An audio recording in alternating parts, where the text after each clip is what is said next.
বিসমিল্লাহির রহমানির রহিম। শিক্ষার্থী বন্ধুরা, তোমরা কেমন আছো? আশা করি আল্লাহর অসীম মেহেরবানিতে মঙ্গলমতো আছো। তোমাদের মঙ্গল কামনা করে আমি মোহাম্মদ মনিরুজ্জামান সরকার, জমশেরপুর উচ্চ বিদ্যালয় কসবা বিভাগে থেকে আজকের ক্লাস পরিচালনা করছি।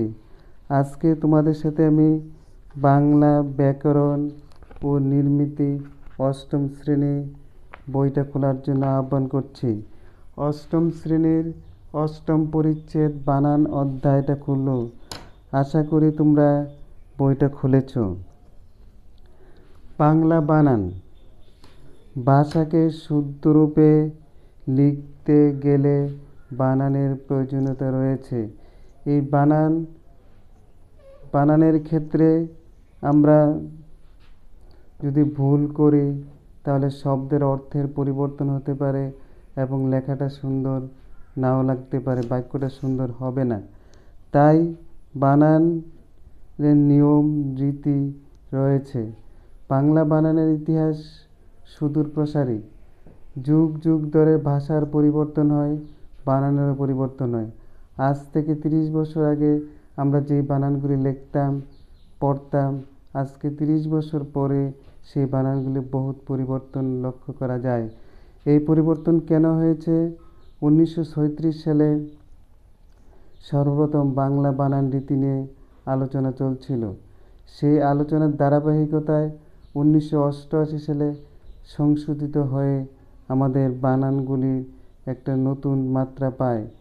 এই নতুন মাত্রা 1988 সালে মাত্রা পেলেও সেটা 2007 সালে অথবা 8 সালে গিয়ে সংসদে পাস করা হয়। সেই বানানগুলি এখন বর্তমানে আইন সিদ্ধ হয়েছে এবং অভিধান সিদ্ধ হয়েছে। এই বানানগুলি বাংলা একাডেমি ব্যবহারিক বাংলা অভিধান বইটা তোমরা লক্ষ্য করো। এই বইটাতে যে বানানগুলি দেওয়া আছে সেই বানানগুলি শুদ্ধ রূপ হিসাবে ধরা হয়েছে। শিক্ষার্থী বন্ধুরা, আমার ক্লাসটা যারা শুনছো তাদের কাছে আমার একটা অনুরোধ থাকবে, তোমরা বাংলা একাডেমি ব্যবহারিক বাংলা অভিধান বইটি সংগ্রহ করবে। যদি তোমরা এই বইটা সংগ্রহ করতে পারো তাহলে তোমাদের অনেক উপকৃত হবে এবং আধুনিক বিজ্ঞানসম্মত বানান রীতি সম্পর্কে তোমরা বিশদ জ্ঞান লাভ করতে পারবে। এই বলেই আমি আমার ক্লাস শুরু করছি। তোমাদের বইয়ের নিয়মগুলি আমরা একটু আলোচনা করি।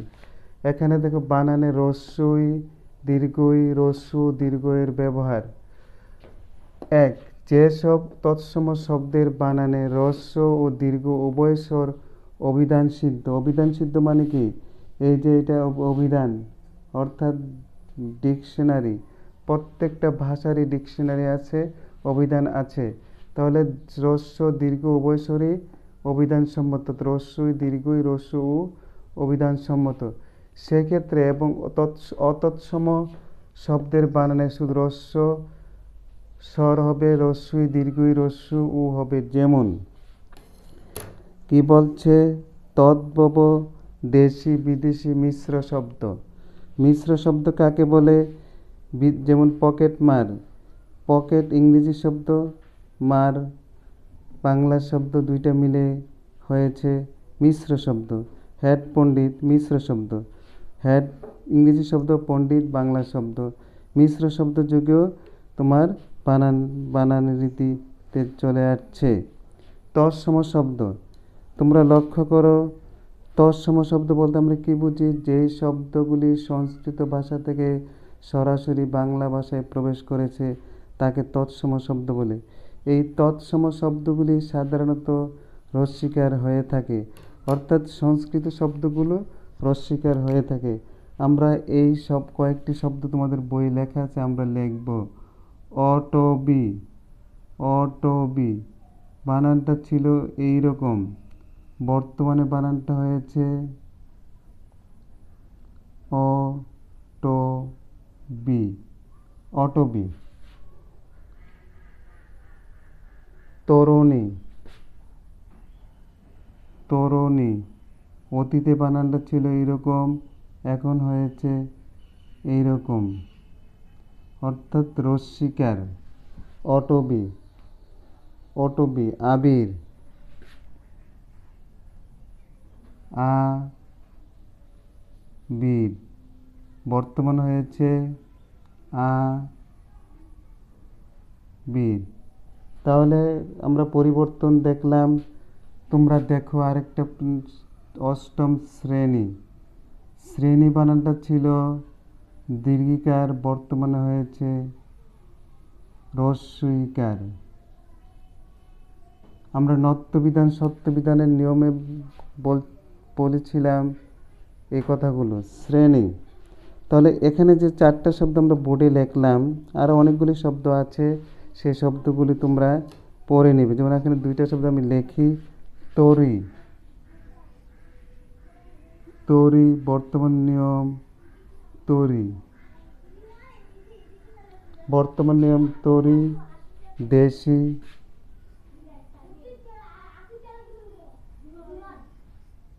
দেশি, দেশি।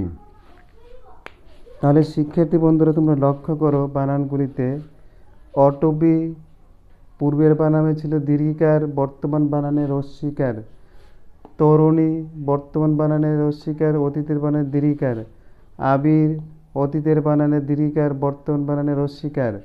শ্রেণী অতীতের বানানে দীর্ঘিকার, বর্তমান বানানে রস্বইকার। তরি বর্তমান বানানে রস্বইকার, অতীতের বানানে দীর্ঘিকার। দেশি অতীতের বানানে দীর্ঘিকার, বর্তমান বানানে রস্বইকার। তাহলে অটবি, তরুণী, আবির, শ্রেণী, তরি, দেশি এই শব্দগুলি তৎসম শব্দ। অতএব আমরা বুঝতে পারলাম অধিকাংশ তৎসম শব্দের বেলায় রস্বইকার হবে, অর্থাৎ তৎসম শব্দের বেলায় রস্বইকার হবে। এখানে কতগুলি শব্দ দেওয়া আছে আমরা একটু পড়ি। রস্বইকার, দীর্ঘিকার, রস্যু, দীর্ঘ নিয়মযুক্ত শব্দ। অঙ্গরি, আটবি, আবির, আশিস, উষা, কিংবদন্তি, কুটির, গণ্ডি, গ্রন্থাবলী, চিৎকার, তরুণী, তরি, দেশি, পদবী, বিদেশি, ব্রু, শ্রেণী, সারণী এই শব্দগুলো তৎসম শব্দ। অতৎসম শব্দ, অতৎসম শব্দ বলতে তদ্ভব শব্দ, অর্থতৎসম শব্দ, দেশি বিদেশি শব্দকে বোঝানো হয়ে থাকে বা মিশ্র শব্দকে। এখানে লক্ষ্য করে কয়েকটা শব্দ আমরা লিখি। চাকুরি, চা কো চাকুরি, চা কো রি। জরুরি, জরু জরুরি, জরুরি, জরুরি। জানুয়ারি, জানুয়ারি।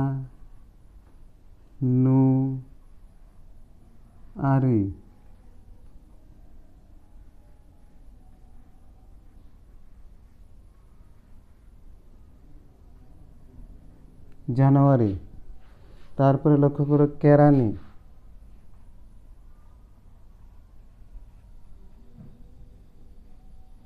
কেরানি,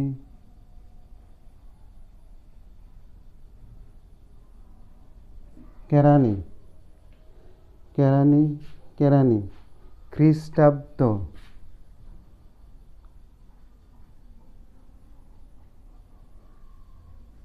খ্রিস্টাব্দ। আগে বানানটা ছিল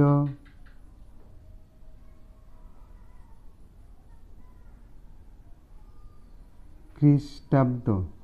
শিক্ষার্থী বন্ধুরা তোমরা লক্ষ্য করছো বানানগুলো, যেমন ডিগ্রি, ডিগ্রি আগে ছিল ডিগ্রি। এই 6টি বানানে তোমরা লক্ষ্য করো, বাকিগুলো তোমরা পড়ে নিবে। এখন দেখো এই 6টা বানানের মধ্যে ব্যতিক্রম। আগে বানানে ছিল চাকুরি, বানানের মধ্যে ছিল তোমার দীর্ঘকার।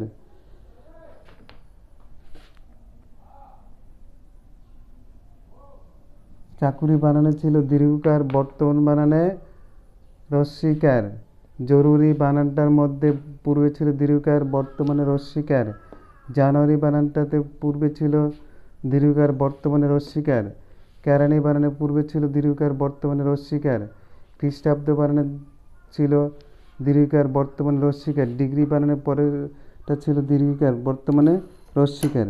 তাহলে আমরা বুঝলাম যে শব্দগুলি অতৎসম শব্দ, অর্থাৎ তদ্ভব দেশি বিদেশি শব্দের বেলায় রস্বীকার হবে, দীর্ঘিকার বসবে না। তাহলে তৎসম শব্দ অতৎসম শব্দের বেলায় সবসময় তোমার দীর্ঘিকার বসবে। এখানে কতগুলি শব্দ আছে তোমরা লক্ষ্য করো, তোমাদের বই থেকে পড়ো, আমি একটু পড়ি, তোমরা মনোযোগ সহকারে দেখবে।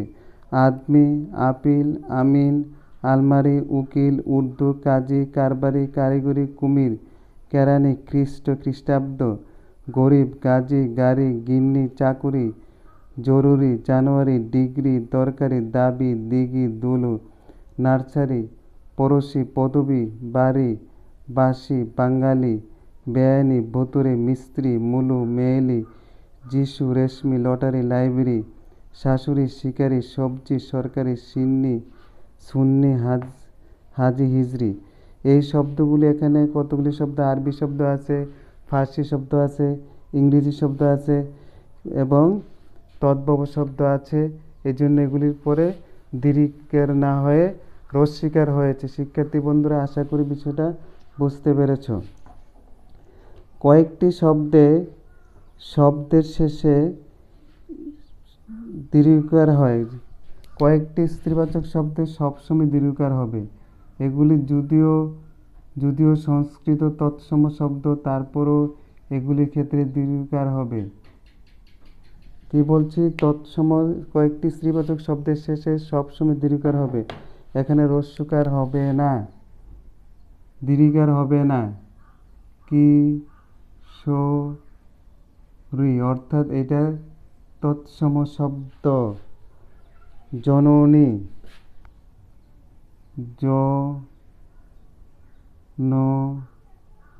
জননী, জননী।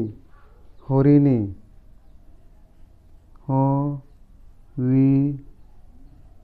হরিণী, হরিণী। হৈমন্তী,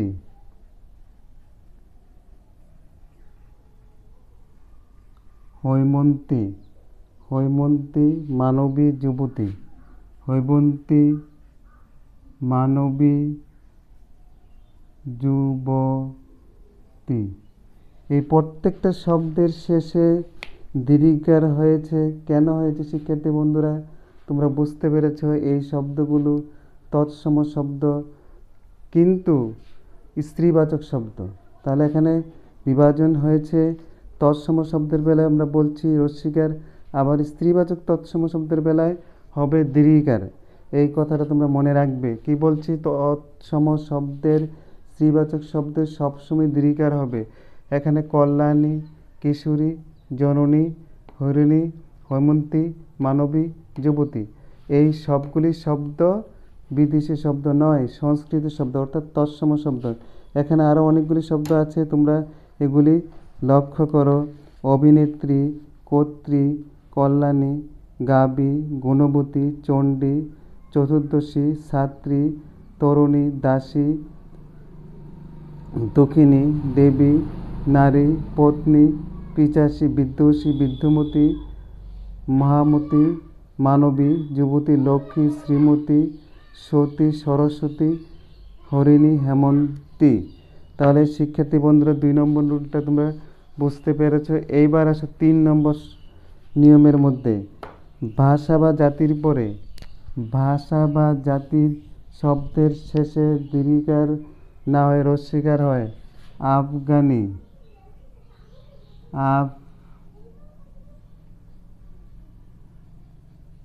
আফগানি।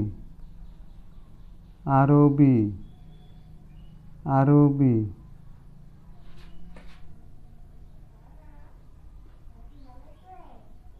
ফার্সি,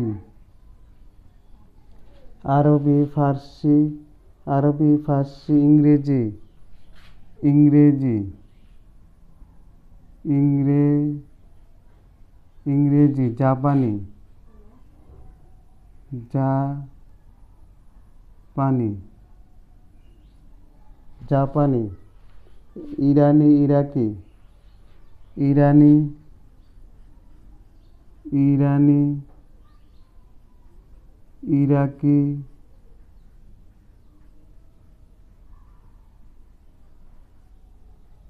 তুর্কি। তাহলে এগুলি হলো জাতিবাচক শব্দ অথবা ভাষাগত শব্দ, অর্থাৎ ভাষা বা জাতির নামের শেষে রস্বইকার হবে। তাহলে এখানে ইংরেজি, আফগানি একটা জাতির নাম, আফগানি একটা আফগান ভাষা, আরবি, ফার্সি, ইংরেজি, জাপানি, ইরানি, ইরাকি, তুর্কি। এই শব্দগুলির শেষে অতীতকালে তোমার দীর্ঘই ছিল, বর্তমানকালে এখানে রয়েছে রস্বইকার। তাহলে আমরা যে প্রথম বলছিলাম বানানের নিয়মে পরিবর্তন সাধিত হয়, আমরা এখানে পরিবর্তন সাধিতগুলি দেখলাম। শিক্ষার্থী বন্ধুরা, তোমরা ক্লাসটা মনোযোগ সহকারে শুনবে। এই বানানগুলো অত্যন্ত গুরুত্বপূর্ণ, যেহেতু তোমরা আধুনিককালের ছাত্রছাত্রী, তোমাদের নতুন বানান নিয়ম জানা অত্যাবশ্যক। তা আমরা এখানে কি বলছি, ভাষা এবং জাতির নামের শেষে দীর্ঘিকার না হয় রস্বইকার হয়। নামের শেষে বলতে কি, এখানে আফগানি রস্বইকার, আরবি রস্বইকার, ফার্সি রস্বইকার, ইংরেজি রস্বইকার। তাহলে বানানের শেষ অংশে কি হয়েছে শিক্ষার্থী বন্ধুরা, রস্বইকার হয়েছে। আশা করি বিষয়টা বুঝতে পেরেছ। এরপরের নিয়মটা হইল বিশেষণবাচক শব্দে, বিশেষণবাচক শব্দে আলি, বিশেষণবাচক শব্দে 5, 4 চৈতালি, চৈতালি, মিতালি, মিতালি, মিতালি, চৈতালি, মিতালি। বর্তমান রূপ হইল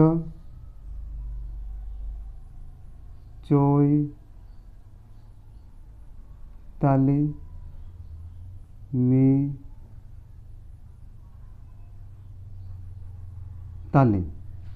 চৈতালি, মিতালি, রূপালি,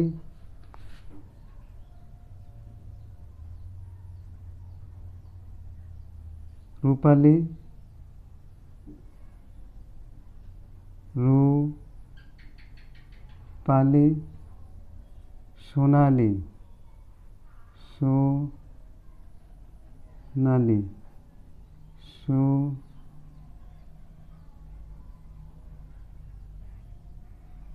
সোনালি।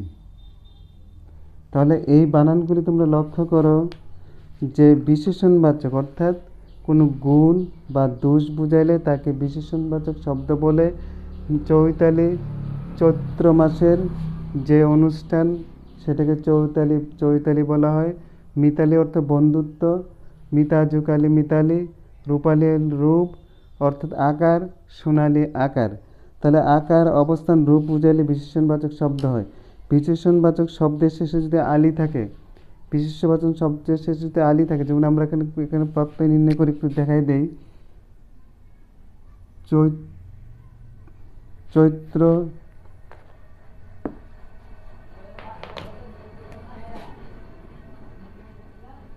চৈত্র যুগ আলি, চৈতালি। মিতা যুগ আলি প্রত্যয়, মিতালি। রূপ যুগ আলি, রূপালি, রূপা যুগ আলি, রূপালি। সোনা যুগ আলি, সোনালি। তাহলে আলি প্রত্যয় যুগ হয়ে যে সকল শব্দ বিশেষণবাচক শব্দ বোঝায় প্রত্যয়যুক্ত হয়, তখন তাকে বলা হয়, ওই শব্দগুলি হবে রস্বইকার না হয়, দীর্ঘিকার না হয় রস্বইকার। শিক্ষার্থী বন্ধুরা, আমরা এতক্ষণ মনোযোগ সহকারে তোমাদের সাথে তোমরা ক্লাস শুনেছো, এই জন্য তোমাদেরকে ধন্যবাদ। এইবার আসো বাড়ির কাজ। বাড়ির কাজ,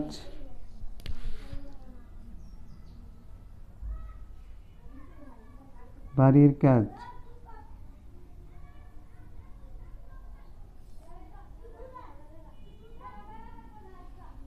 তৎসম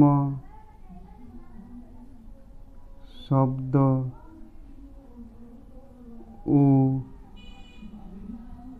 ও তৎসম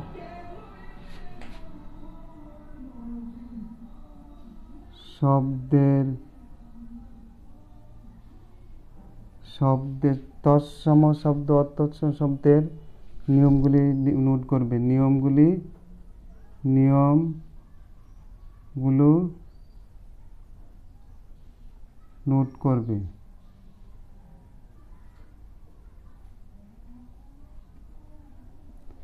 তৎসম শব্দ অতৎসম শব্দের নিয়মগুলো নোট করবে। শিক্ষার্থী বন্ধুরা, তোমাদের মঙ্গল কামনা করে আজকের মতো এখানে ক্লাস সমাপ্ত ঘোষণা করলাম। আসসালামু আলাইকুম।